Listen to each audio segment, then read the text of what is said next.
দেখেন এইটাই সেই সংসদ ভবন। আমি চিনাচ্ছি মনে হচ্ছে আপনাদেরকে, আসলে চেনানোর তো কোনো প্রয়োজন নাই, এটা তো সবাই জানে যে সংসদ ভবন এই সাইডটাতে। আমার ঝালমুড়ি হবে, ঝালমুড়ি। বারবার সে একই প্রবলেম হচ্ছে যে এই সাইড থেকে এটা খুলে যাচ্ছে। আসসালামু আলাইকুম, আশা করি আপনারা সবাই ভালো আছেন, আমিও অনেক ভালো আছি। আর আজকে আমাদের যে রুমটা, এই রুমটা আজকে আমরা ছেড়ে দিচ্ছি। অনেকদিন ঢাকাতে থাকা হলো, তো চলেন রাস্তায় যে কথা বলি। আর এই যে আমার সেট আপ একদম সোজা এখন চলে যাব আমাদের কুষ্টিয়াতে। মানে এখন আমি আছি কুড়িল বিশ্ব রোডের এইখানে, মানে কুড়িল ফ্লাইওভারের এইখানে, কিন্তু এইখান থেকে আমার চলে যেতে হবে ডাইরেক্ট কুষ্টিয়াতে। তো চলেন, অনেক লং জার্নি, যেতে যেতে কথা বলি। তাছাড়া হয়তোবা যে আমার সময় হবে না, কারণ অনেকটা সময় আমার লাগবে। আমি এখন বাজে 5টা, আমি এখনও কুড়িল হাইওয়েতে। তো চলেন, যেতে যেতে কথা বলছি, ঠিক আছে?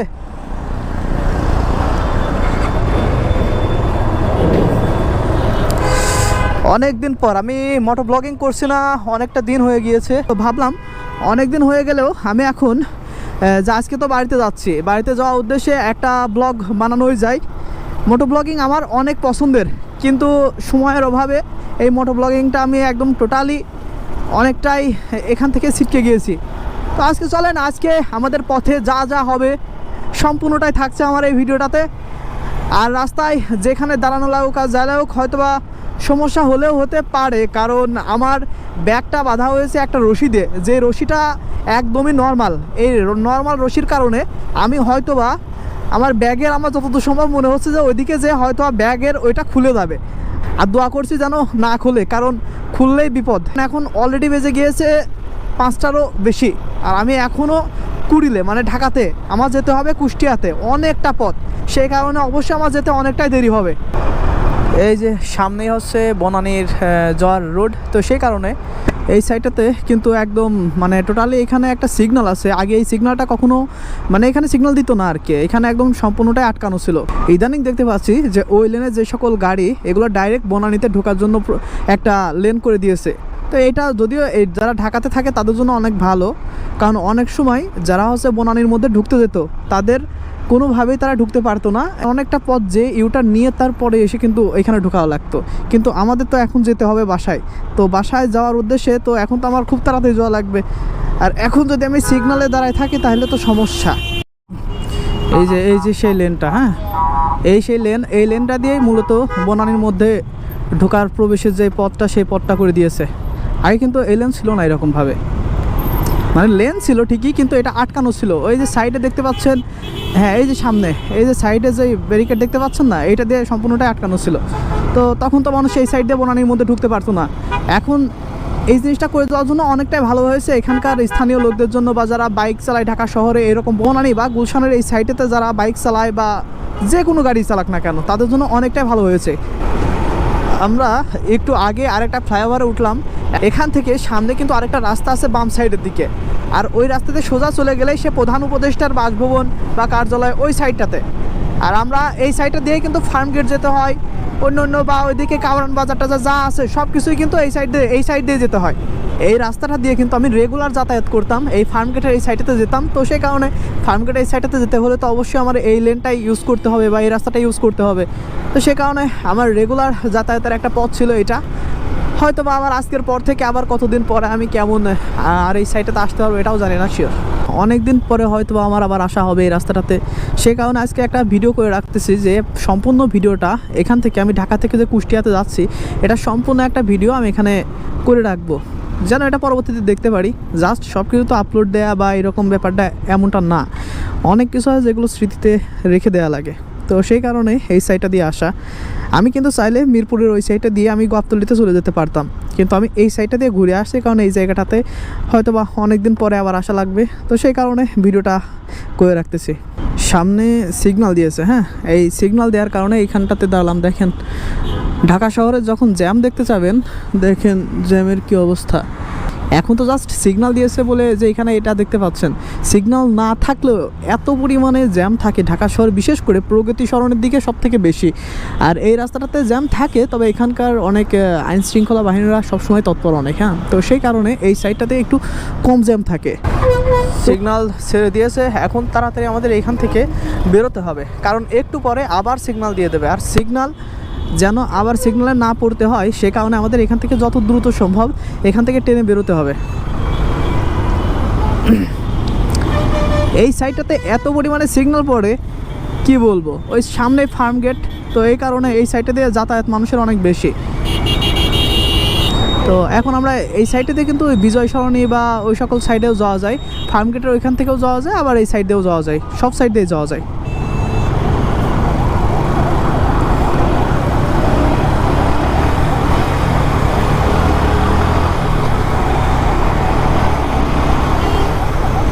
দেখেন কি সুন্দর এই জায়গাটা, আমার কাছে অলওয়েজ অনেক বেশি ভালো লাগে। মাঝে মাঝে ভাবতাম যে এই সাইডটাতে একটা ভিডিও করি, কিন্তু এই সাইড দিয়ে কখনো এরকমভাবে ভিডিও করা হয়নি। এই যে এই সাইডটাতে কিন্তু সেই সংসদ ভবন, হ্যাঁ, জাতীয় সংসদ ভবন এই সাইডটাতে।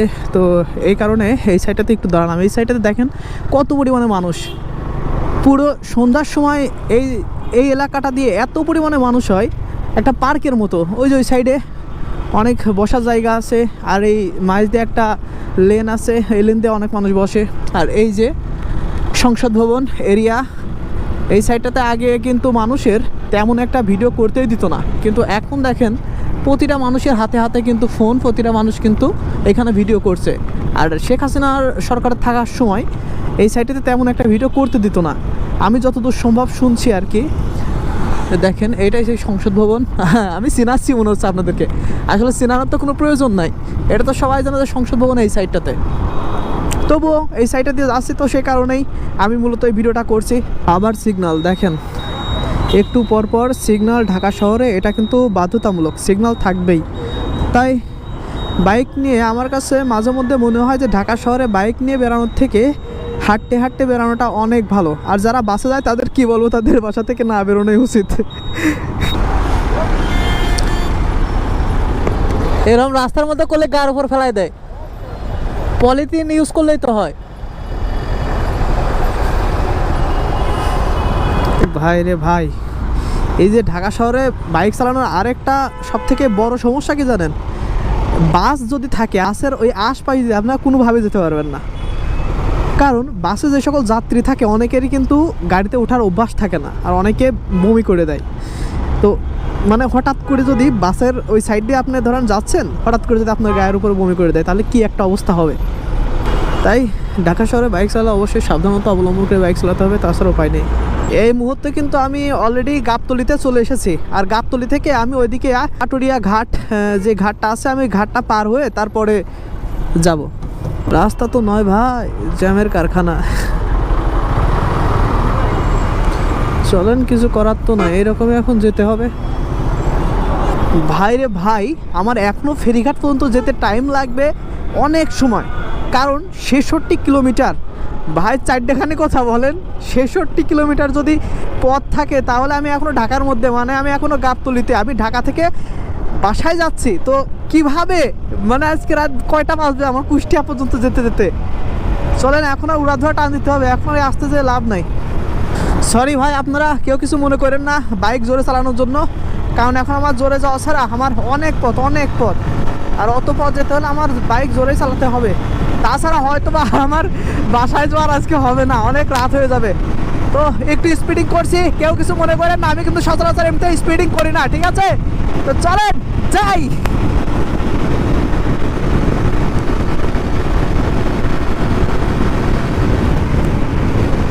ঢাকার মধ্যে ছিলাম, কোনো প্রকার কোনো শীত অনুভব করতে পারতেছিলাম না। যখন আমি গাবতলি, মানে ঢাকার মধ্যে, মানে যখন আমি গাবতলি পার করছি তারপরেই কিন্তু মানে শীতের যে অনুভূতিটা আমি অলরেডি পেতে শুরু করে দিয়েছি।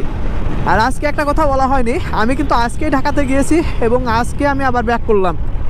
তাইলে বোঝেন আমার কত লেভেলে প্যারা। ফেসবুকে একবার একটা ভিডিও দেখেছিলাম যে গুগল ম্যাপ অন্য মানে যে লেনতে যাওয়ার কথা আসলে সেই সকল লেনতে না নিয়ে অন্য শর্টকাট হিসেবে করতে যায়, শর্টকাটের মধ্যে সাইড রাস্তায় নিয়ে চলে যায়। আর আমি কিন্তু আজকে ঠিক সেই রকমই একটা অবস্থার মধ্যে পড়েছি, কারণ এটা একটা সাইড রাস্তায় নিয়ে চলে এসেছে আমার মেন রাস্তা থেকে। এখন দেখি কোথায় নিয়ে যাই এই গুগল বাবা, যে আমাকে কোন সব এলাকায় চলে আসলাম। এই সকল এলাকায় জীবনে কখনো আসিনি।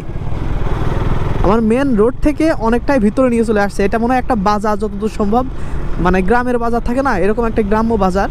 আর তার মাঝ দিয়ে এখন নিয়ে যাচ্ছে গুগল আমাকে। যাই, এখন গুগলের পথ অনুসরণ করে আমি আসছি। তো এখন দেখি গুগলের সাথে সাথে যাই, গুগল এখন আমাকে যেখানে নিয়ে যাবে সেখানে আমার যেতে আমি বাধ্য, কিছুই করার নাই আমার। একটু আগে বলছিলাম না যে গুগল আমাকে, এই চাচা সরে যান, একটু আগে বলছিলাম না যে গুগল আমাকে কোন সকল লেন দিয়ে নিয়ে যাচ্ছে আমি নিজেই বুঝতে পারতেছি না ভাই, কোন সকল লেন দিয়ে নিয়ে যাচ্ছে আমি বুঝতে পারছি না সত্যি। এখন দেখি আমার ব্যাগ মনে হয় যতদূর সম্ভব খুলে গিয়েছে, ব্যাগটা একটু দেখে নিই আগে ব্যাগের কী অবস্থা হইলো। লং জার্নিতে একটা প্রবলেম, এই যে ব্যাগের যে বাধাটা, এই বাধাটা সরে গিয়েছে কোনো মতো, এটা বেঁধেছিল তার জন্য এখানে এখনও টিকে আছে। যদি এটা এইরকম না থাকতো তাহলে হয়তো ব্যাগটা পড়েই যেত।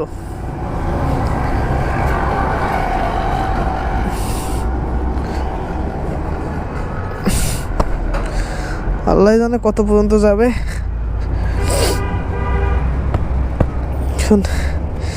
নিয়ে যাই ভাই, বাইক নিয়ে কোথাও যাওয়া অবশ্যই একটা অ্যাডভেঞ্চার, কিন্তু একটু প্রবলেমও হয় একা একা যদি থাকেন।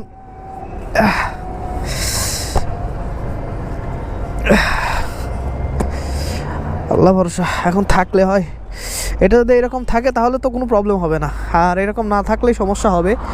তো চলেন আবার শুরু করি আমাদের যাত্রা।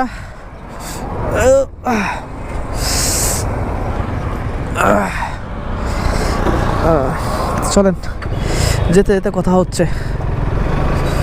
হয়তোবা এই বাজারটা আমি এখনও পার হতে পারিনি। এই বাজারটা গ্রামের বাজার হলে ওই বাজারটা অনেকটাই বড়। আমি জানি না এই বাজারটার নাম কি। আমি এখন আছি মানিকগঞ্জের মধ্যে, হ্যাঁ, আর এই মানিকগঞ্জের মধ্য দিয়ে আমি এখন যাচ্ছি। তো চলেন, আবার কিন্তু এখন প্রচুর পরিমাণে শীতও লাগছে। অনেকটা সময় আমি যখন ঢাকার মধ্যে ছিলাম একদম, তখন তেমন একটা শীত লাগছিল না, বাট যখন আমি ঢাকার থেকে একটু বাইরের দিকে চলে এসেছি তখনই শীত লাগছে। বারবার বলছি চলেন চলেন, অবশ্যই যাবেন, কারণ আপনাদেরকে নিয়ে আমি যাচ্ছি, ঠিক আছে। বারবার সে একই প্রবলেম হচ্ছে যে এই সাইড থেকে এটা খুলে যাচ্ছে। এখন ভালো করে বেঁধে নিই আগে, এত ঠান্ডা লাগতেছে, তার উপরে আবার বারবার এত সমস্যা। একটু পরে আবার ভিডিওটা অন করছি, এখন একটু এই কাজটা করে নিই, ঠিক আছে। কাজটা আপাতত কমপ্লিট হয়েছে, এখন আবার রওনা দিতে হবে। এখনও ঘাট পেতে আমার অনেক দেরি, আল্লাহ জানে আজকে কত সময় লাগবে যেতে। এইবার ভালোভাবে বেঁধেছি, এখন সময়ের অপেক্ষা যে কখন আবার ছুটে যায়। কিছু করার তো নাই, যে প্রথম থেকে আমার এই পর্যন্ত, এর মাঝেও কিন্তু আরও কয়েকবার আমার এই ব্যাগের এই বাধাটা এখান থেকে খুলে গিয়েছে। খুলে যাওয়ার পরেও কিন্তু আমি আবার বাঁধছি, কিন্তু এগুলা কোনোটাই আমি ভিডিওতে দিইনি, কারণ ভিডিওটা এমনিতে অনেক বড় হয়ে যাবে। ঢাকা টু কুষ্টিয়া অনেক অনেক কিলোমিটার দূর, আর এত ভিডিও করতে গেলেও তো একটা বিষয়, তো সেই কারণে অনেকটা আমি আবার ভিডিওটা কাট করে দিয়েছি। সামনে অনেক বড় একটা স্পিড ব্রেকার ছিল, ওই রকমই চালাই দিয়েছি, ড্রপ করছে বাইক। এখন মানিকগঞ্জের মধ্যে আছি আপাতত। এখন দেখি ঝালমুড়ি কিছু একটা খাইছে।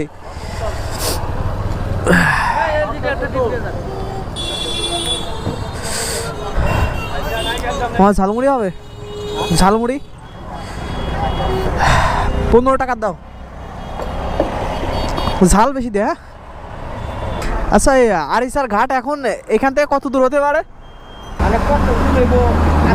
মানে কিলোমিটারের অনুযায়ী, মানে 20-25? ও আচ্ছা আচ্ছা, ও এটা থাক। ও এরকম তো খাওয়াই মনে হয় ঝামেলা হয়ে যাবে। অনেকটা সময় পরে আমি আবার ক্যামেরাটা অন করলাম। এই ক্যামেরাটা অন করার মেন কারণটা হচ্ছে, একটু আগে একটা